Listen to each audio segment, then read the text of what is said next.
Triwindari, CGP Angkatan 9 Kabupaten Tabanan. Hari ini saya akan mewawancarai salah satu kepala sekolah di Kecamatan Margel dengan tema pengambilan keputusan berbasis nilai-nilai kebajikan. Om Swastiastu. Kali ini saya akan mewawancarai salah satu kepala sekolah di SD 1 Margel Jati, yaitu Bapak Nyoman Suparto SPD MPD. Selamat siang Bapak. Maaf mengganggu waktunya di sini. Saya akan mewawancarai Bapak tentang pengambilan keputusan dengan nilai kebajikan sebagai pemimpin. Di sini saya akan mengajukan suatu pertanyaan sama Bapak. Yang pertama, mungkin di sini saya ingin menanyakan selama ini bagaimana Bapak dapat mengidentifikasi kasus-kasus yang merupakan dilema etika atau pelanggaran moral. Sebentar, boleh saya sambil main laptop ya, kebetulan. Apa pertanyaannya tadi? Di sini ingin saya tanyakan selama ini bagaimana Bapak dapat mengidentifikasi kasus-kasus yang ada di sekolah itu merupakan dilema etika dan bagaimana hubungan moralnya Bapak dapat diselesaikan. Begitu biasanya saya mengamati dulu sesuatu permasalahan yang terjadi di Google, terus lalu mengumpulkan informasi yang faktual dan menentukan suatu keputusan mengacu berdasarkan peraturan. Artinya diamati dulu awal, setelah itu baru mendapat keputusan untuk bersama. Seperti itu Bapak ya. Nah yang kedua di sini saya ingin tanyakan Bapak, selama ini bagaimana Bapak menjalankan pengambilan keputusan di sekolah Bapak, terutama kasus-kasus di mana ada dua kepentingan di sini Bapak, yang sama-sama benar atau sama-sama mengandung nilai kebajikan. Kalau itu biasanya dalam mengambil keputusan itu harus selalu dikembalikan semuanya pada aturan. Nah, setiap pengambilan keputusan, saya biasanya selalu menjalin hubungan dengan rekan sejawat, memastikan bahwa keputusan tersebut benar-benar dipahami. Karena apa? Karena selalu ada alasan di balik suatu kejadian. Itu yang saya lakukan. Artinya diawali dengan adanya aturan, Ya. itu kita kembalikan ke warga sekolah semua untuk mengambil suatu keputusan seperti itu Bapak ya. Nah yang ketiga di sini saya akan tanyakan Bapak, langkah-langkah atau prosedur seperti apa yang bisa Bapak lakukan selama ini? Kalau gitu, pertama saya akan mencari informasi terlebih dahulu dengan cara datang ke lapangan, turun ke lapangan langsung untuk wawancara dari berbagai pihak. Nah, lalu setelah itu saya menganalisisnya untuk diambil keputusan yang terbaik. Artinya terjun langsung, melihat langsung kasus-kasus yang memang Bapak ada di sekolah Bapak Ya. dan menyelesaikannya langsung seperti itu. Ya. Hal apa saja yang selama ini Bapak anggap efektif dalam pengambilan keputusan dalam kasus-kasus dilema etika di sekolah Bapak? Ya, kalau saya merasa suatu pengambilan keputusan itu efektif apabila dilakukan dengan spontanitas, tergantung objek permasalahan di lapangan.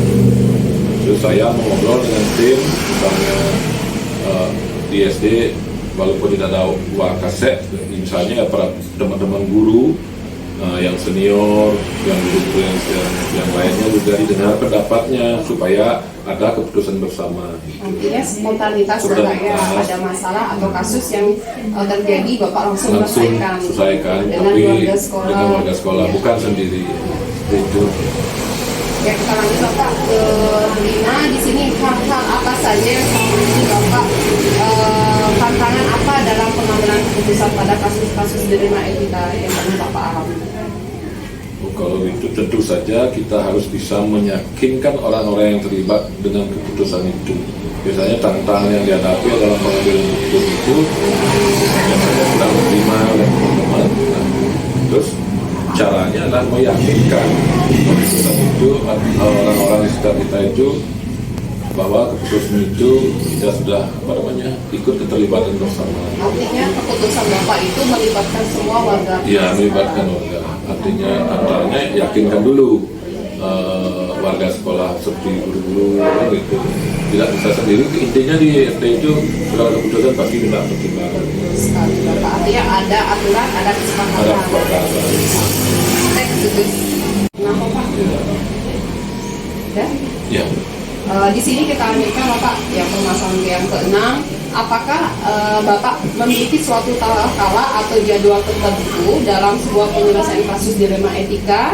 Apa Bapak secara langsung menyelesaikan di tempat atau memiliki sebuah jadwal untuk menyelesaikan atau bentuk prosedur seperti apa yang Bapak jalankan?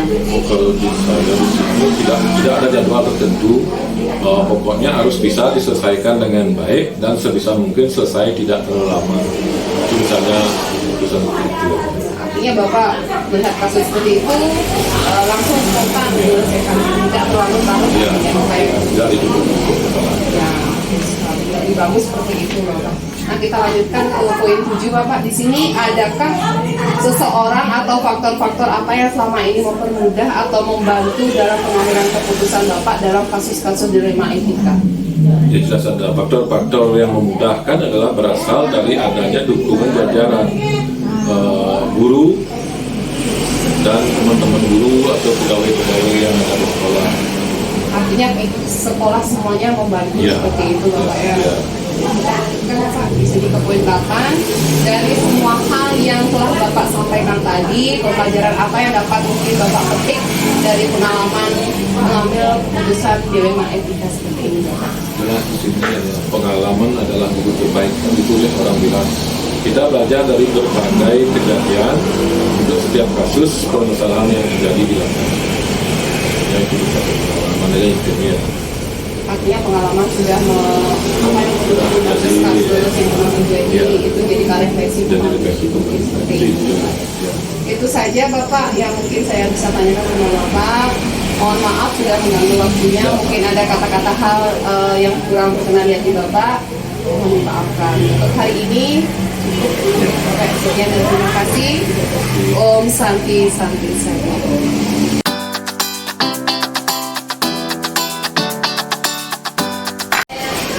Pada kesempatan ini saya bersama dengan Ibu Kepala Sekolah SMA Magel, Ibu Putu Novi Ekawati MPD. Asosiasi Ibu, mohon maaf ini mengganggu sedikit waktunya. Di sini saya akan mewawancarai Ibu dengan tema pengambilan keputusan basis kebajikan. Di sini saya akan mengajukan beberapa pertanyaan buat Ibu. Bisa langsung saja Ibu ya. Di sini saya ingin bertanya Ibu ya, selama ini bagaimana Ibu dapat mengidentifikasi kasus-kasus yang merupakan dilema etika atau ujian moral? Saya mengidentifikasinya di sekolah ini ya. Pertama, saya akan pergi ke lapangan mencari informasi yang terkuat, kemudian mencari siapa sih yang terlibat, kemudian apa yang akan selanjutnya dilakukan, yaitu mengambil sebuah keputusan kan. Berarti saya harus sudah bertanya atau berbagi dengan rekan-rekan guru. Ini berproses dari awal sampai akhirnya mendapatkan keputusan yang memang tepat harus dilakukan. Untuk yang kedua, Ibu Novi, di sini saya bertanya, selama ini bagaimana Ibu menjalankan pengambilan keputusan di sekolah Ibu, terutama untuk kasus-kasus di mana ada dua kepentingan di sini yang sama-sama benar atau sama-sama mengandung nilai kebajikan. Oke, untuk pengambilan keputusan itu yang pertama pendekatan dengan yang kasus tersebut, kemudian mencari informasi yang benar-benar valid ya, kemudian Yang kita lanjutkan Ibu ya, di sini saya ingin bertanya selama ini bagaimana Ibu menjalankan pengambilan keputusan di sekolah Ibu, terutama untuk kasus-kasus di mana ada dua kepentingan yang sama-sama benar atau sama-sama mengandung nilai kebajikan. Oke, dari apa yang sudah dipaparkan tadi pertanyaannya bahwa bagaimana sih saya mengambil keputusan dari dua kepentingan yang berbeda. Pertama itu kita kembali ke aturan, karena apa? Karena sekolah kita sudah mempunyai kebijakan yang membuat aturan. Jadi keputusan itu akan melihat dari aturan.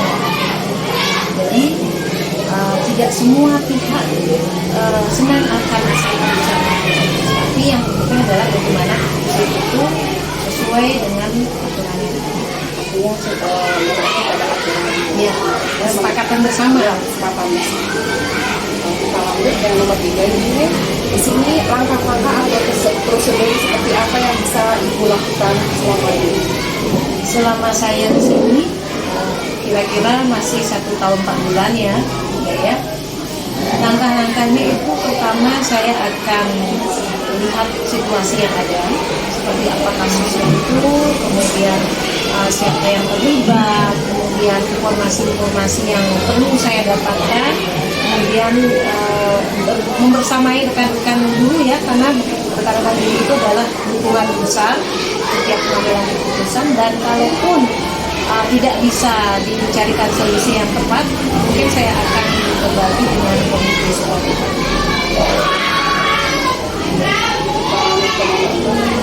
Hal apa saja yang selama ini Ibu anggap efektif dalam pengambilan keputusan pada kasus-kasus dalam dilema itu? Mengambil keputusan spontanitas ya, spontanitas tergantung ya bagaimana kasus yang ada. Kalau kasus itu dapat diselesaikan hari ini,